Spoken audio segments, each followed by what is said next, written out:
Pocong Sumarti. Di sini kita ambil cerita pada tahun 1960-an. Ada seorang wanita berparas cantik, mempunyai rambut panjang dan lurus. Dia adalah kembang desa di desanya. Banyak sekali pria ingin mendapatkan isi hati dari wanita ini. Namanya Sumarti, atau sering dipanggil Mbak Arti. Dia meninggal dengan cara tragis atau tidak layak. Ingin tahu kisahnya? Mari kita mulai. Sebelum mulai ke videonya, ingatlah tekan tombol subscribe, like, dan share ke teman-teman Anda. Terima kasih. Pada suatu hari, Sumarti sedang mencuci baju di sungai bersama ibunya. Suara gemericik air sungai dan embun pagi membuat hati Sumarti sejuk dan tenang. Ketika Arti sedang asik mencuci bersama, tiba-tiba datang seorang laki-laki yang bukan lain adalah ayah Sumarti. Dengan tergesa-gesa ayah Sumarti berkata, "Ibu, Arti ada berita buruk. Ayo kita pulang." "Berita buruk apa, Pak?" kata ibu Sumarti. "Nenek di kampung meninggal, Bu." Kemudian Arti dan ibunya bergegas untuk pulang ke rumahnya. Keesokan harinya orang tua Arti berangkat ke kampungnya. Pagi-pagi sekali, Arti sangat kecewa dan tidak bisa ikut karena ada ulangan mendadak. 3 minggu sudah orang tua Arti pergi dan mereka pun pulang dengan membawa berita gembira. Beritanya ialah bahwa Arti akan tinggal di kampung bersama pamannya. Pamannya ini tidak memiliki anak dan istri alias bujang. Sesampainya di rumah, ayah Arti berkata, "Nak Arti, ada berita gembira buat kamu. Kamu akan tinggal di kampung dan akan sekolah di sana. Nanti semua keperluanmu pamanmu yang akan membiayai." Arti pun kaget dan serentak menolak ajakan tersebut.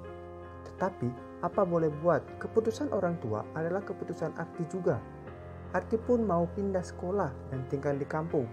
Padahal Arti sudah menginjak kelas 3 SMA dan itu pun sedikit lagi udah mau tamat.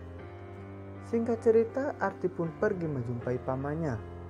Dia pergi seorang diri dengan menaiki bis kota dan dengan waktu yang cukup lama karena jarak rumah Arti dan kampung sangat jauh.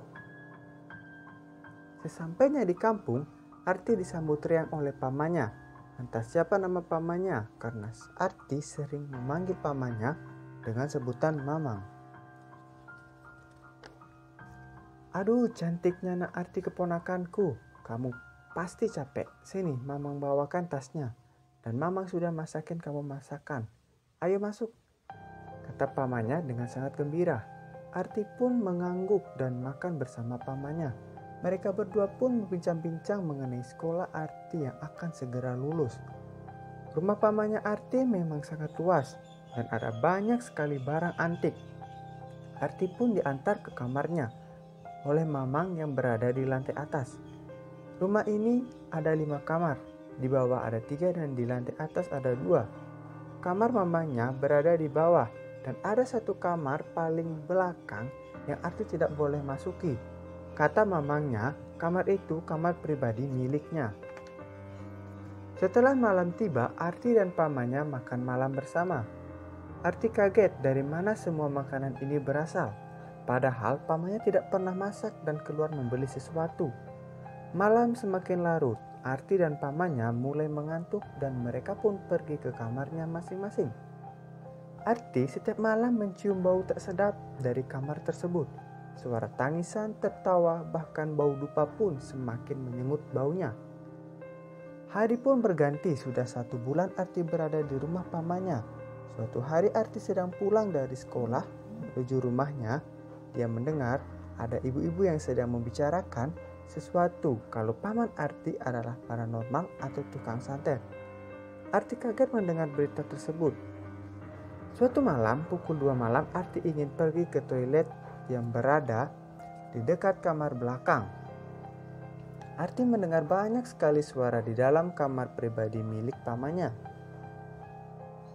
Dia memberanikan diri untuk mengintip dari celah pintu dan ternyata dia melihat bahwa pamannya melakukan praktek ilmu hitam. Arti melihat cuma ada pamannya di dalam, tetapi dari mana asal suara-suara tersebut?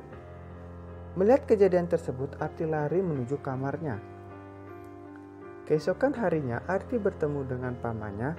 Dia ingin sekali menanyakan tentang apa yang dia lihat dan apa yang warga bicarakan. Tetapi ada rasa takut dan ragu.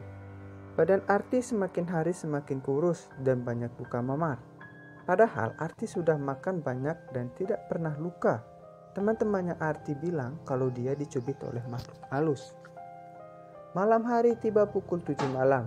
Paman Arti keluar rumah untuk membeli sesuatu.